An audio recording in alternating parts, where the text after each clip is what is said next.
Welcome to our AuthorNet cybersecurity video about protecting your business from a cyber attack.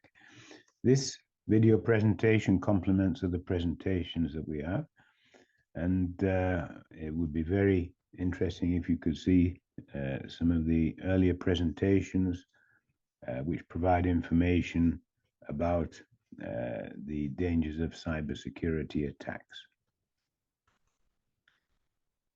Let's start this presentation looking at cybersecurity methods. Many businesses have one or more cybersecurity methods installed. If you look at the chart on the right, you can see that external attack protection includes antivirus software. It includes the firewall. It includes remote access using an encrypted method called VPN, virtual private network, and also includes email security with virus checking. A few of the smaller businesses have all of those, maybe more have one of those. If we look at the percentages, well, smaller businesses, 58% of smaller businesses have antivirus software. 49% of smaller businesses have firewalls. 44% have VPNs, which allows secure remote access. And 25% have email security. There are some techniques that larger businesses use that smaller businesses don't have. And that includes network intrusion monitoring and alerting, network edge access control, and device and user authentication using two-factor authentication. And those are found in a technology called zero trust network access. And that is what we call internal attack protection. Protects against password theft, protects against phishing attacks. And so larger businesses are well protected. Banks have this, big companies like Google and Amazon have this. Usually smaller businesses don't have that type of protection. And so that is a weak point where the criminals will try to attack the small business. And the answer is to upgrade the computer infrastructure with zero trust network access. There are 5 points which need protection for an external attack to the business network. The obvious element there is the firewall, which effectively blocks any attempt to access from the internet. We also have the VPN server that provides remote access over an encrypted link, which prevents the criminal getting access remotely through that method. We want to put antivirus on our computers in order to prevent any type of criminal attack being installed. We want to share information through a secure cloud service that has virus checking, so that people can share information without concern that they may be sharing viruses. And then finally, email security, because email is the common method that criminals use to attack a business. And there are very varied methods that a criminal can use with email to attack a business. We want to filter emails, maybe even remove links and attachments in order to prevent any type of attack.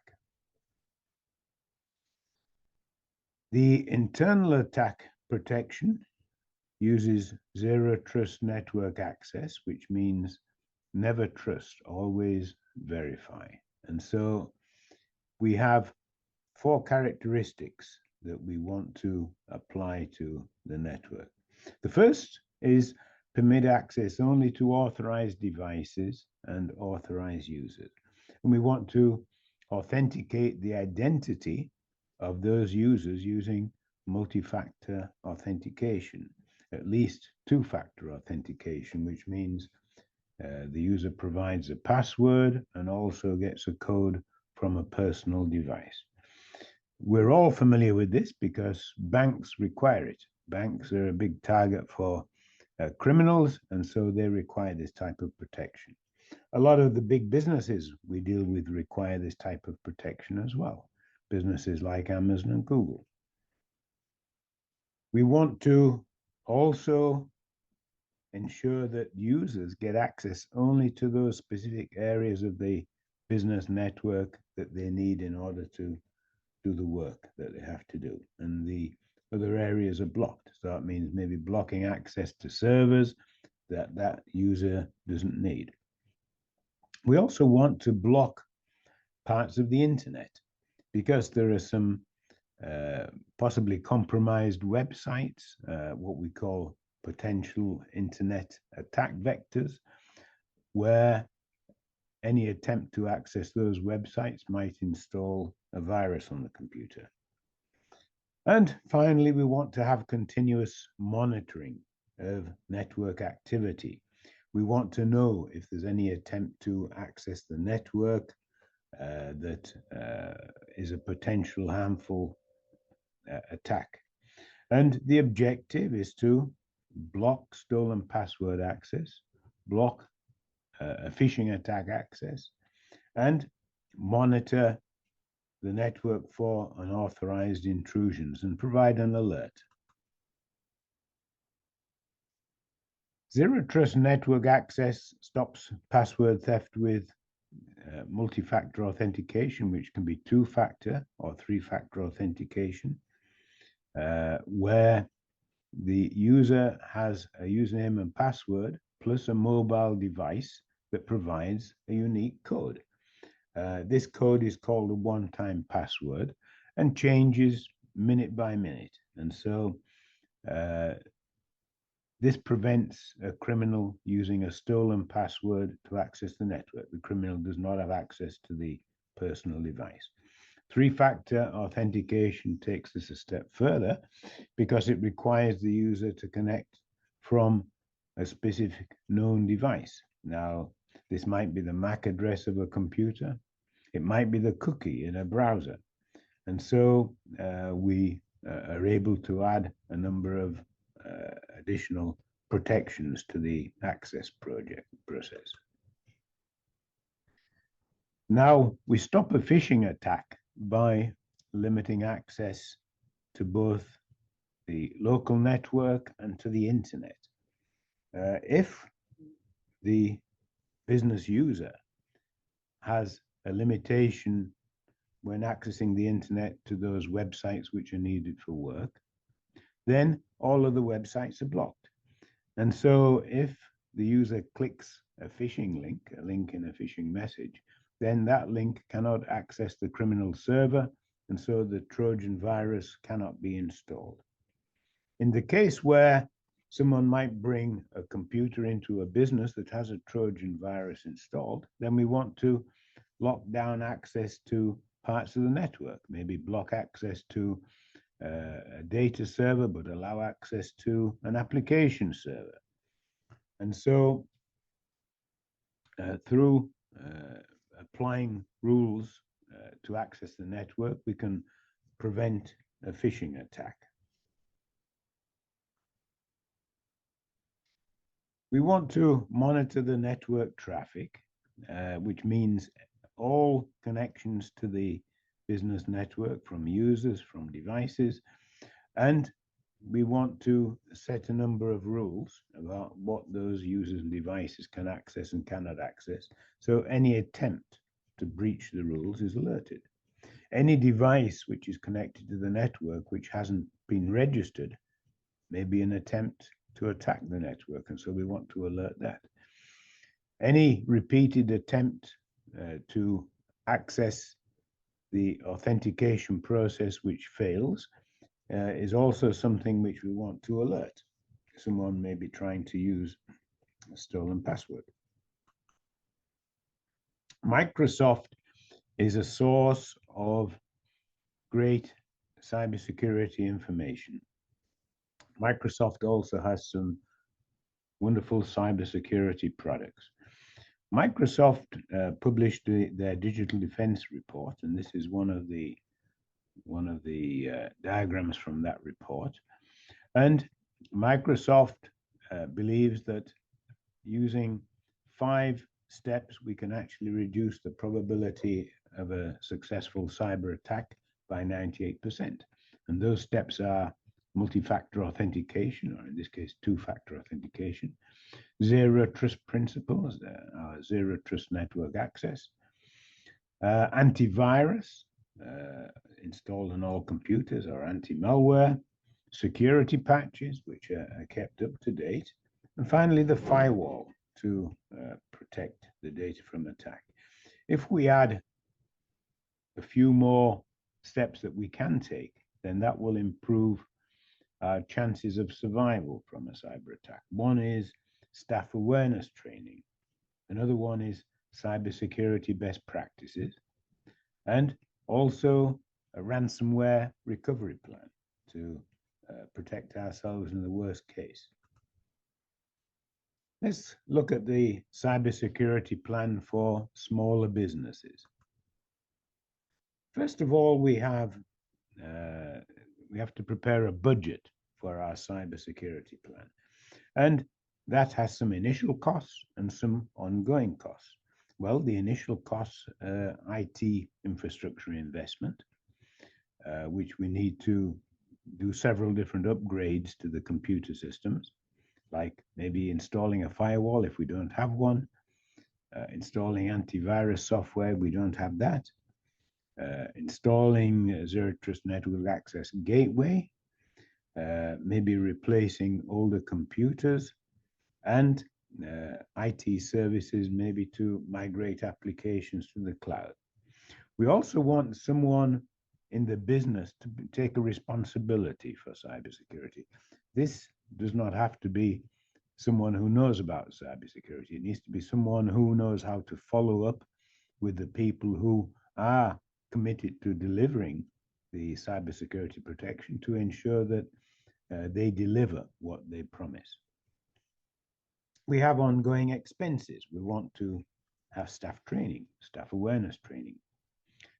We want an IT service to monitor intrusions, and ideally do that on a 24/7 basis. We want an IT service to upgrade security patches as soon as they're available. And we want an IT service to upgrade older equipment when it's no longer supported with security patches. We want off-site data backup storage, which is important for our recovery plan. We want an IT company or person to be on retainer to restore the system in case of a ransomware attack. We would like a technical person to be on retainer that the staff can call if they notice some type of attack. We have service charges for cybersecurity products, and these might be software upgrades, annual license fees, that type of thing. And we'd also like a periodic business inspection by a cybersecurity professional. So that would be our budget to protect our business. Let's look at our cybersecurity protection plan. It's divided here into 6 parts. We'll go part by part and look at each one. The first one is an IT staff member or an IT service provider. That partnership is essential in order to have access to the technical information we need for our cybersecurity protection. Initial services will include upgrading the computer systems, infrastructure, and preparation of our ransomware recovery plan. We also want ongoing services, be on call to answer any alert, monitor for intrusions, add and remove users from the authentication process, and also have a periodic infrastructure review.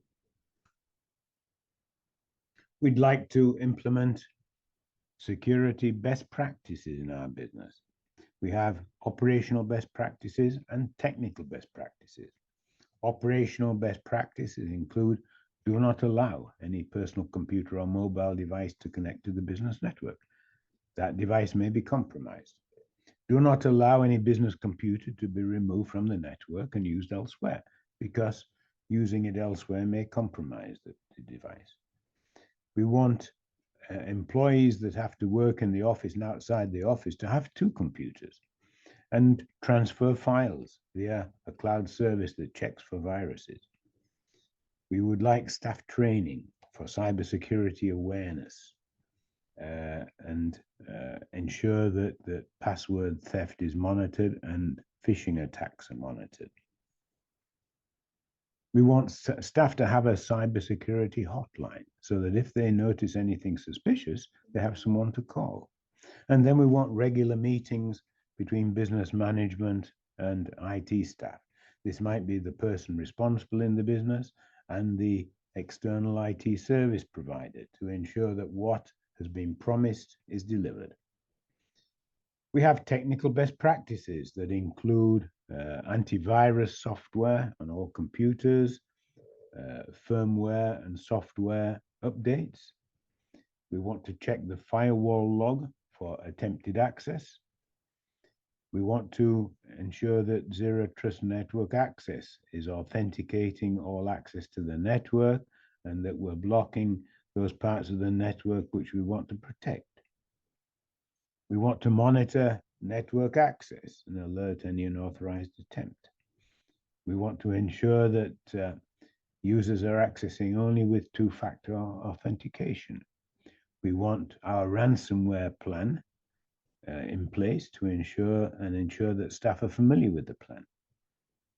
And finally, ensure that databases are backed up daily or even hourly to offsite storage where an attacker has no access. Staff training is essential. Staff are the first line of defense in any business. They're the point of access for the cyber criminal. That's where the cyber criminal will try to attack, often trying to steal a password or exploiting a phishing attack. We want to provide staff as part of this training with a cybersecurity awareness document. We want to list the precautions that staff should follow. We want to explain what a cyber attack is, what a ransomware attack is. Explain the damage that a cyber attack will do. We want to explain the additional security procedures that we want to implement to protect the business. We want to explain the methods that the cyber criminals will use to attack the business. We would like staff to report what they see to a hotline, to a cybersecurity consultant. And we'd also like staff to identify improvements in our cybersecurity procedures. The hotline is very important. If a member of staff identifies a possible attack, we want a specialist to know about that very quickly and take action, which may mean removing a computer from the network. We want to encourage and reward staff for their participation with the cybersecurity awareness training. Remember, staff are our frontline defense. In the worst case that we have a ransomware attack, well, we don't want to pay the ransom. We want to get the business back to work as quickly as possible. And so we want a ransomware attack recovery plan. And this requires a number of steps to prepare. Obviously, we want to have the plan ready. We want to write the attack recovery procedure. We want to plan a budget for this. We want to ensure that we're backing up business data daily or hourly. We want to keep 3 months of backups off-site because the most recent backups may have been corrupted by the attacker. We want multiple disk drives prepared for installation. We want to replace all the disk drives and all the computers. And we want to test this procedure periodically. If an attack occurs, then we have 3 steps. First is to disconnect the network from the internet, because that's how the attacker is getting access to our computers. We want to replace all the computer disk drives, servers, and workstations. The attacker is getting access through a software that's installed on one of these disk drives, and so replacing the disk drives removes the software that the attacker is using.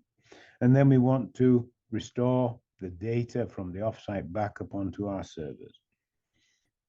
After that is done, we must not reconnect to the internet until we've investigated how the criminal accessed the network.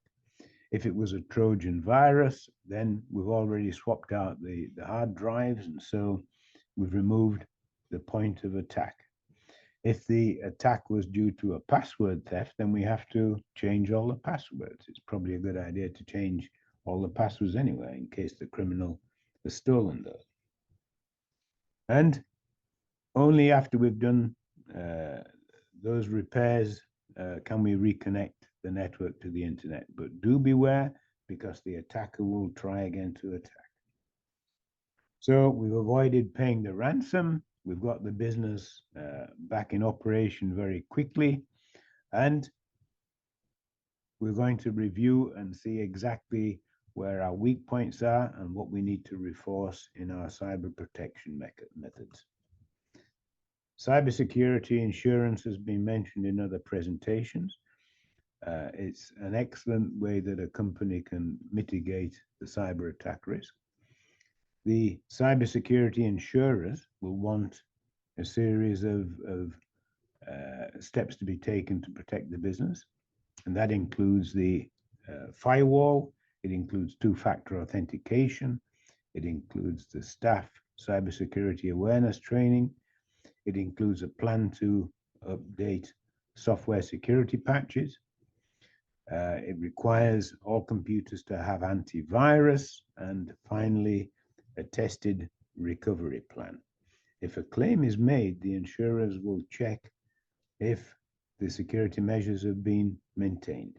And if not maintained, the insurers will not pay out.